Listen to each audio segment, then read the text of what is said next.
آیت نمبر 84 اللہ تعالیٰ کہتے ہیں وَإِلَىٰ مَدْيَنَ، اور مدین کی طرف اخاہم ان کے بھائی شعیباً شعیب کو، یہاں پہ بھی لفظ پوشیدہ ہوگا ارسلنا، ہم نے بھیجا، یعنی کہ ہم نے بھیجا مدین کی طرف ان کے بھائی شعیب کو۔ اسے پتہ چلا کہ شعیب علیہ السلام مدین والوں کی قوم میں سے تھے، مدین شہر میں جو لوگ رہتے تھے، جو قبیلہ آباد تھا، ان کی قوم کا حصہ تھے۔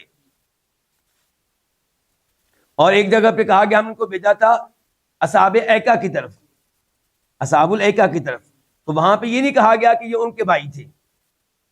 تو ایک قوم کا یہ حصہ ہوں گے اور دائیں بائیں دوسری قوم کے ان کا حصہ نہیں ہوں گے۔ اور ہم نے بھیجا مدین کی طرف ان کے بھائی شعیب کو، قال، اس نے کہا، کس نے؟ یا قومی، اے میری قوم۔ اچھا یاد رہے کہ شعیب علیہ السلام وہ نبی ہیں جن کو عرب نبیوں میں سے شمار کیا جاتا ہے، عربی جو عربوں کی طرف آئے، اور ایسے ہی صالح علیہ السلام کو بھی، صالح علیہ السلام کو بھی ان نبیوں میں شمار کیا تھا جو کن کی طرف آئے؟ عربوں کی طرف آئے۔ اور مدین کی طرف نے بھیجا ان کے بھائی شعیب کو، تو انہوں نے کہا یا قوم، یا میری قوم، اعبدوا اللہ، اللہ کی عبادت کرو، اس حال میں کہ نہیں ہے تمہارے لیے کوئی معبود اس کے علاوہ۔ چونکہ یہ الفاظ تھوڑی دیر پہلے ہم نے پڑھی ہیں، ولا، اور نہ، تنقصو، تم کم کرو، المکیال، ماپ کو، والمیزان، اور ترازو کو، تول کو، ماپ کو، والمیزان، اور تول کو، انی، بے شک میں، ارا، دیکھتا ہوں، کم، تمہیں، بخیرین، خیر کے اوپر، وانی، اور بے شک میں، اخاف، ڈرتا ہوں، علیکم، تم پہ، عذاب یوم محیط، احاطہ کر دینے والے، گھیر لینے والے دن کے عذاب سے۔ محیط، احاطہ کر لینے والا، گھیر لینے والا۔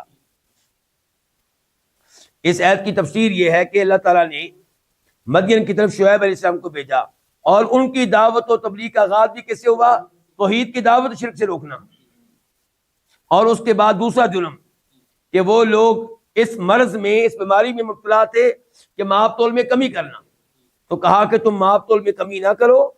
ماپ تول میں کمی کیوں کرتے ہو؟ میں تم کو دیکھ رہا ہوں تم خیر کے اوپر ہو، حالات تمہارے اچھے ہیں، ہر نعمت تمہیں میسر ہے، مالی طور پہ تم کمزور نہیں ہو، پھر ایسی چھوٹی چھوٹی حرکتیں کیوں کرتے ہو؟ گناہ کے لحاظ سے بڑی حرکت ہے، لیکن ویسے چھوٹی حرکت ہے، یعنی کہ میں تم کو دیکھتا ہوں تم خیر کے اوپر ہو، اچھی حالت ہے، سودگی والی حالت ہے، اور دوسری جانب میں ڈرتا ہوں تمہارے اوپر ایک ایسے عذاب سے جو گھیر لینے والے دن میں آئے گا، ایسا دن جو گھیر لے گا جس سے بچنا ممکن نہیں ہوگا، جس سے نجات نہیں مل سکے گی۔ پھر آیت نمبر 85 وَيَا قَوْمِ، اور اے میری قوم، اوفو، تم پورا کرو، المکیال، ماپ کو، والمیزان، اور تول کو، بالقسط، انصاف کے ساتھ، ولا، اور نہ، تبخسو، تم کم دو، الناسا، لوگوں کو، اشیاءہم، ان کی چیزیں، اشیاء شیء، ان کی جمع، ان کی چیزیں، ولا تعثوا، اور تم نہ پھرو، فی الارض، زمین میں، مفسدین، فسادی بن کر، فساد کرنے والے بن کر۔ شعیب علیہ السلام کی تبلیغ جاری ہے، کہہ رہے ہیں میری قوم تم کیا کرو، اوپر کہا تھا کمی نہ کرو، اب یہاں پہ الفاظ کیا استعمال کیے ہیں کہ ماپ تول، انصاف کے ساتھ پورا پورا دو۔ اچھا مزید کہا کہ لوگوں کو ان کی چیزیں کم نہ دو۔ یہ جو جملہ ہے لوگوں کو ان کی چیزیں کم نہ دو، اس میں ہر قسم کی ہیر پھیر آ گئی،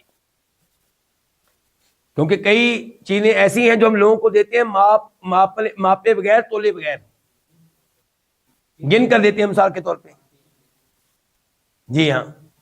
تو یعنی کہ کئی چیزیں ایسی ہیں جو ماپے اور تولے بغیر دی جاتی ہیں کسی اور طریقے سے، تو کسی بھی طریقے سے کسی کے حق میں کمی نہیں کرنی، ہر ایک اس کا حق پورا پورا دو۔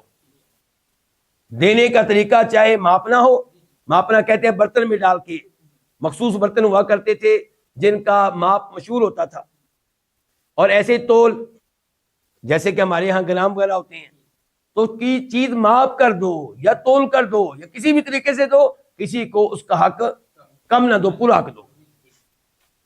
اور زمین میں فساد کرتے ہوئے نہ پھرو۔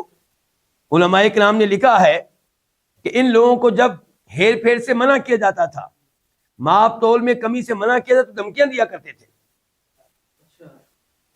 اللہ تعالیٰ نے کہا کہ یہ فساد نہ کرو, فساد چھوڑ دو, کہ جو تمہیں روکتا ہے ماپ تول میں کمی سے اس کو دھمکی دے تو قتل کرنے کی.